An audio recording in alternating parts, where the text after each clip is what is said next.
Hello everyone, we'll be talking about big name / surprising players that were left unprotected for the Seattle Kraken expansion draft. Before we start, please make sure to like and subscribe.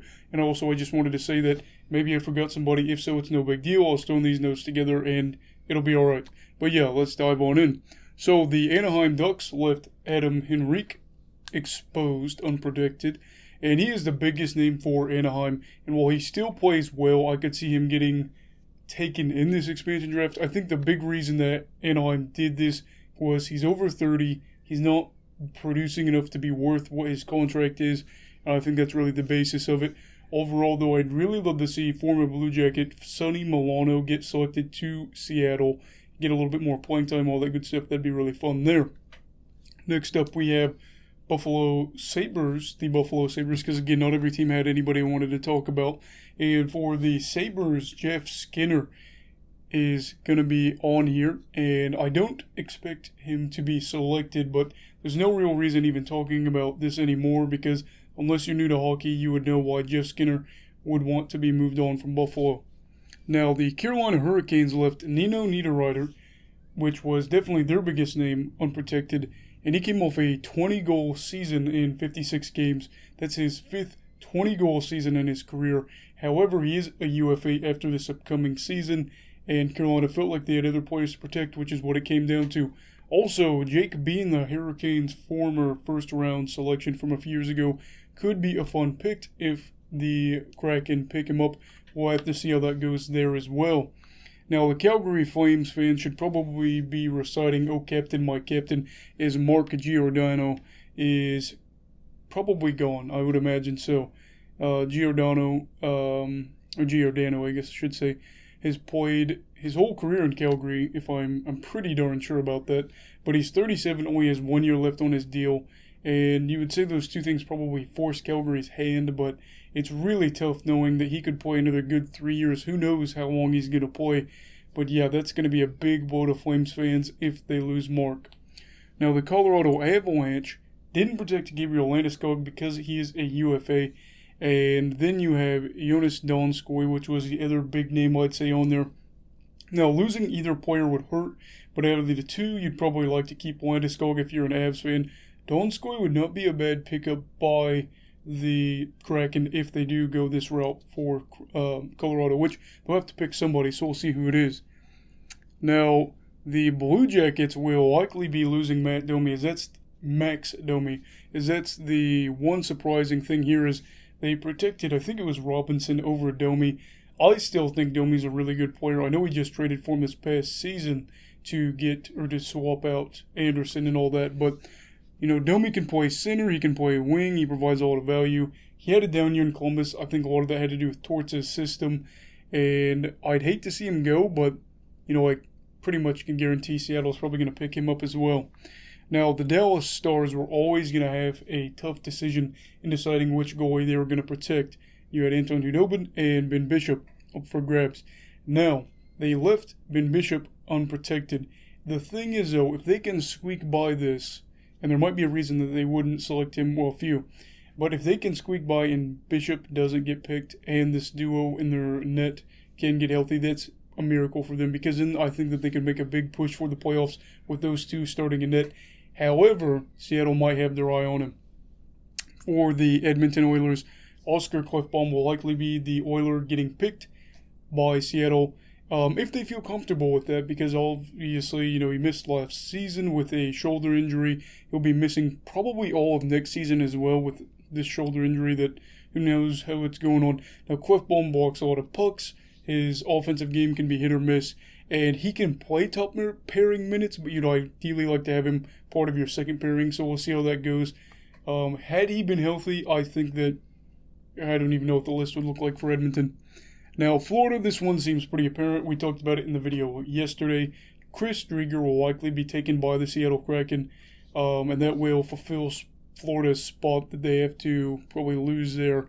So that's all I have to say about that. It looks like he'll at least still be their backup, and for other teams are probably happy that that has to happen because that means likely that their goalie is protected. Now, the Minnesota Wild kind of threw out a curveball here as they left their young goalie, Kaapo Kähkönen, unprotected, and maybe you think about it if you're Seattle. He is 24 and still kind of shocked that they chose Cam Talbot to protect over Capo. But I think what happened is maybe they based it off solely this season. I don't know. But I don't know what's going on in Minnesota. Obviously, they're trying to get Eichel and all that. But if they lose Kakinen, that is really going to hurt because Talbot, he is older. How much longer is he going to last, really? Now, speaking of goalies, again, as we've actually got two more I think to talk about after this for the teams, and then I don't know where it tapers off to. The Los Angeles Kings left goalie Jonathan Quick, which we all know who Jonathan Quick is, unprotected, but in all actuality, I can probably say with 100% certainty, he's not going to leave LA after July 31st. He is going to be in LA, and he'll probably finish out his career in LA because of that contract.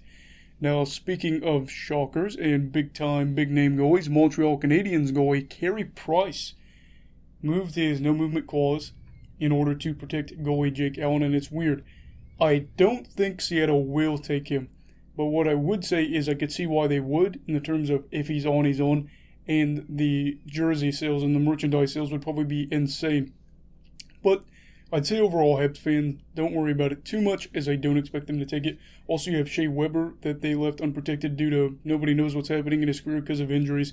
And then it looks like the Jonathan Drouin era in Montreal could be done, but doubtful. I think that Seattle won't pick him up either. So it's going to be really weird to see what Seattle does when they try to see who they're going to get from Montreal.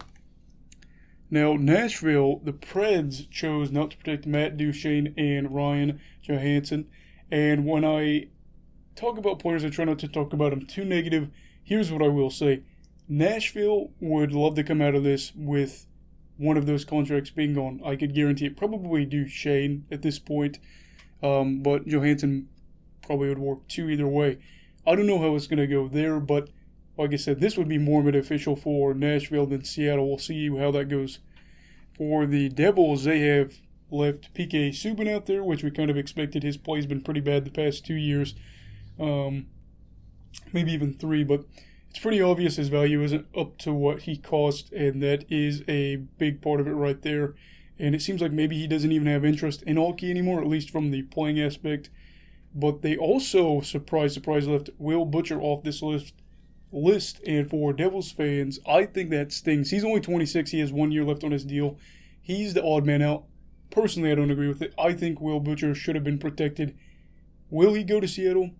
Would probably be a good pickup for them if he does. Underrated. Now, for the Islanders, the Isles, Jordan Eberle and Josh Bailey will be unprotected.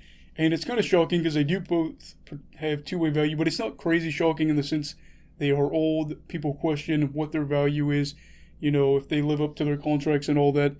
Out of the two, I don't really know who I'd say I think should be selected. It'd be tough. And they had some other guys, but, that's one of the things is with these contracts, you have to decide what's worth it and what's not, and we'll have to see there. Now, the Rangers won't be protecting Colin Blackwell, and I don't think a lot of fans would know who he is, which is fine, but after looking at some underlying stats, I'm a little surprised that he is left not protected on this list.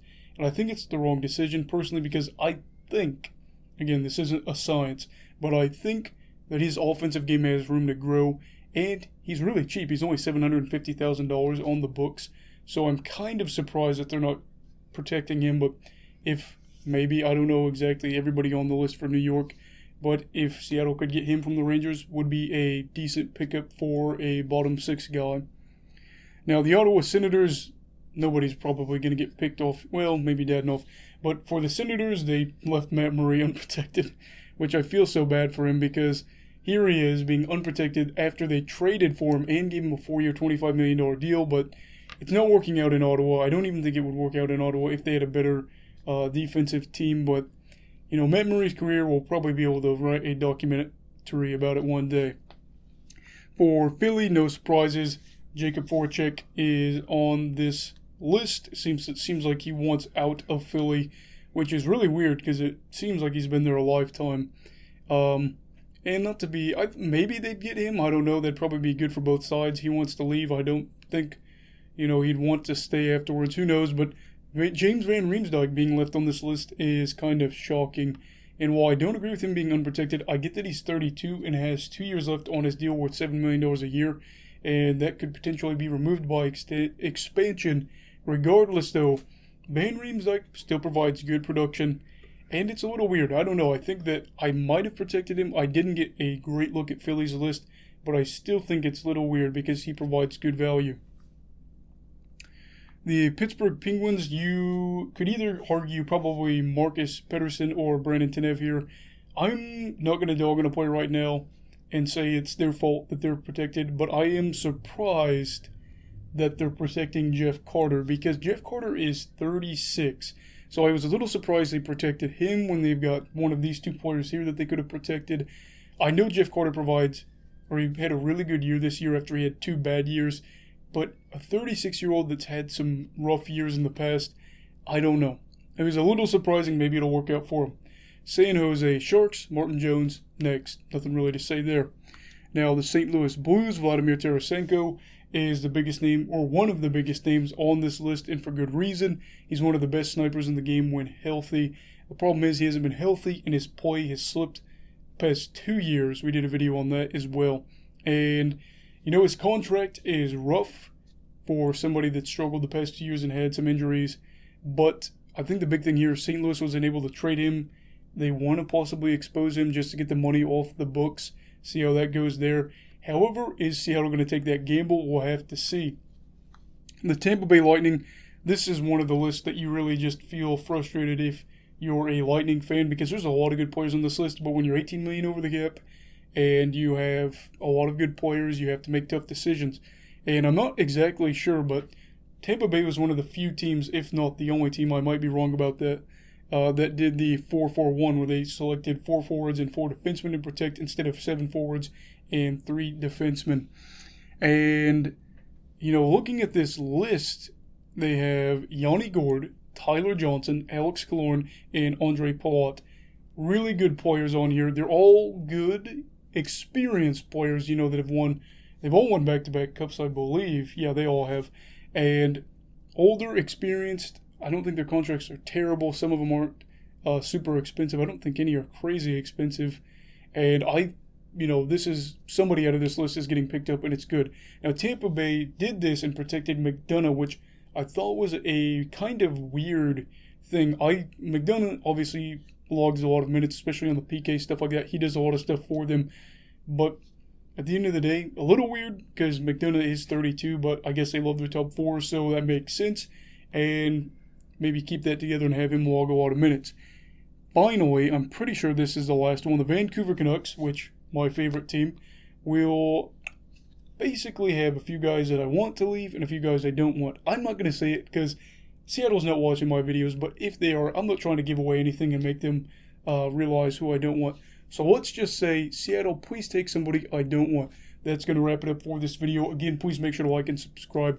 Who do you think would be a steal in the expansion draft? Who are you surprised was left unprotected on the list? Let me know down in the comments below. Again, make sure to like and subscribe. Everybody stay safe, have a great night, and go love hockey, alright? Goodbye, Brigadiers and Brigadettes. This is your captain signing off. Have a great night.